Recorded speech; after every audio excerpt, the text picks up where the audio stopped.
Alas Pilipinas bumagsak sa rank 50. Paano na? Alas na bash ng taong bayan, grabe yung pangbabash. At hindi lang yan guys, ating ibigay ang review ng game, paano kaya nangyari ito. At syempre, game result o saan na kaya sila mapupunta, may laro pa ba?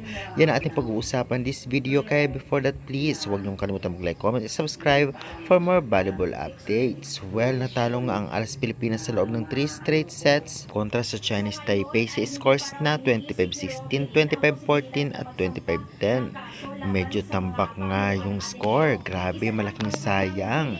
Ganun pa man, nabash talaga sila dahil dito at laglag sila sa semifinals. Possible na pasok sa semis ay ang Chinese Taipei at Korea. Ganun pa man sa kabila ng pangbabash sa Alas Pilipinas, ikumpara pa ito sa dating Alas Pilipinas player kung saan mas magaling daw at syempre may mga receive daw o less error daw ang mga dating Alas kumpara ngayon. Kaya naman syempre, ang mga titas daw ay mag-retired na at talagang mga bagong player o mga batang player na lang ang talagang palaruin. Anong say nyo about sa bashers guys? Pa-comment nga dyan. At dahil laglag na sila sa semifinals, ang next na laro nila ay battle for 7 to 8 place. Kapag nanalo sila ay mapupunta sila sa 7th place at kapag natalo sa 8th place ang kababagsakan nila. Dahil nga natalo sila ng Australia, mukhang Australia versus Indonesia ang maglalaban sa battle for 5th place at battle for 6th place. At agad-agad naman akong mag-a-update at mag-a-upload ang schedule nila sa Battle for 7th place. Kaya naman aabangan nyo at mag-subscribe na sa aking channel and pa-share ng ating video.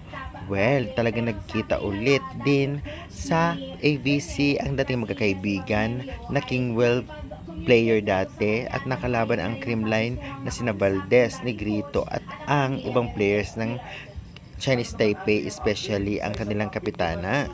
Grabe pa rin ang respeto at masasabi nga natin na talagang close din sila sa isa't isa dahil noon ay talagang nagkakasalamuha sila at nagja-jamming pa sa club.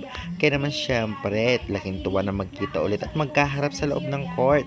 Kaya guys, nandiyan muna ang ating update. Maraming salamat. Pa-subscribe.